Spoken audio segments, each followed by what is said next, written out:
Hello বন্ধুরা, সবাই কেমন আছো? আশা করি সবাই অনেক অনেক ভালো আছো। বন্ধুরা, তোমাদের প্রতিদিনের মতো আজও সকাল সকাল চলে আসলাম সারাদিনে যে আবহাওয়া কোথায় কেমন থাকবে সেটি দৃশ্য তুলে ধরতে।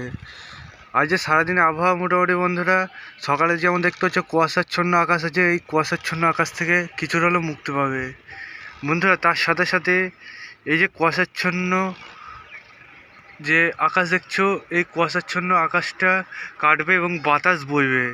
একটা ঠান্ডা স্টিম যে বাতাস, সেই ঠান্ডা স্টিমে বাতাস দেখতে পাচ্ছ অলরেডি যে বইছে, সেটা তোমাদের সামনে যতটা পাচ্ছি দৃশ্য তুলে ধরার চেষ্টা করছি। দেখতে পাচ্ছ গাছপালাগুলো পাতা যে আছে সেগুলো কতটা হারে নড়ছে।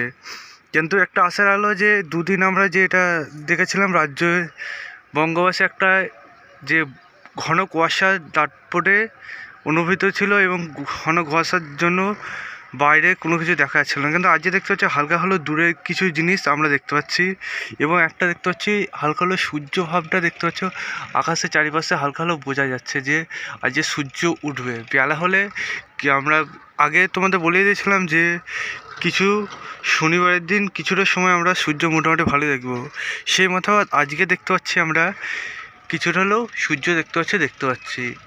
এই সূর্যটা মোটামুটি বন্ধুরা কটার দিকে কোথায় কেমন থাকবে সেটা তোমাদের আমি যে অনলাইন সিস্টেম অনুযায়ী আছে সেটা দেখাচ্ছি বন্ধুরা।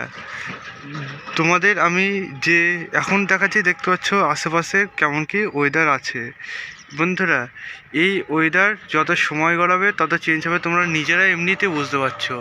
দেখতে পাচ্ছ যে সারাদিনে ওয়েদার এইভাবে করে চেঞ্জ হচ্ছে। চলো এবার আমরা ওয়েদার সিস্টেম যে অনলাইন সিস্টেম অনুযায়ী দেখি, সেটা দেখায় তোমাদের। আমি মেন দেখাতে চাইলাম যে দেখতে পাচ্ছ গাছপালা এখন কতটা নড়া চালু হয়ে গেছে, যে একটা ঠান্ডা স্টিম বাতাস বইছে বলে।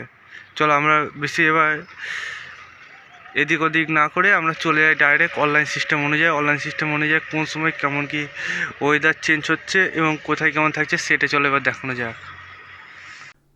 বন্ধুরা, অনলাইন সিস্টেমে যদি অনুযায়ী দেখি তাহলে বন্ধু দেখতে পাচ্ছি দুপুরের পর থেকে দেখতে পাচ্ছ যে কুয়াশা ভাব, সেই কুয়াশা ভাব কাটছে। কিন্তু বন্ধুরা, এই যে কুয়াশার ভাবটি সেটা দেখতে পাচ্ছ কলকাতা এবং তার পার্শ্ববর্তী অঞ্চলে থেকেই যাচ্ছে।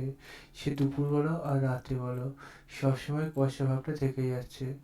এবং বন্ধু, এদিকে যদি আমরা এই সমস্ত অঞ্চলগুলো দেখি, যেমন এদিকে আসানসোল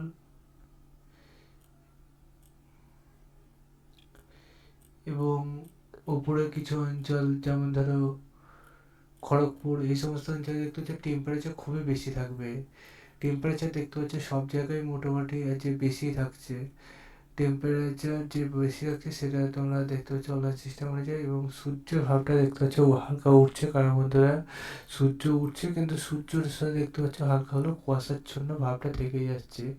বন্ধু, কুয়াশাচ্ছন্ন ভাব দেখতে পাচ্ছি সব জায়গায় মোটামুটি আছে, কুয়াশার চাদরেই মোটামুটি সব জায়গায় ঢেকে থাকবে। কিন্তু এই সমস্ত অঞ্চলে দেখতে পাচ্ছ হালকা হলেও সূর্যের ভাবটা বেশি। টেম্পারেচার যেখানে বেশি থাকবে সেখানে সূর্যের ভাবও বেশি, কারণ সূর্যের ভাবের জন্য টেম্পারেচার বাড়বে। কিন্তু কলকাতায় দেখতে হচ্ছে টেম্পারেচার অন্যান্য জায়গায় হরিপালে এইসব হচ্ছে কি একটুখানি বেশি, কিন্তু মোটামুটি একই কাছাকাছি। কিন্তু এদিকে যদি বাংলাদেশে খুলনা এইসব অঞ্চলে দেখি, এদিকে টেম্পারেচার দেখতে হচ্ছে মোটামুটি কমে আছে। কিন্তু এদিকে যদি আমরা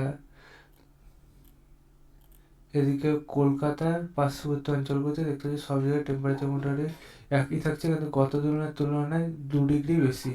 মানে টেম্পারেচার একটু হট একটু থাকছেই।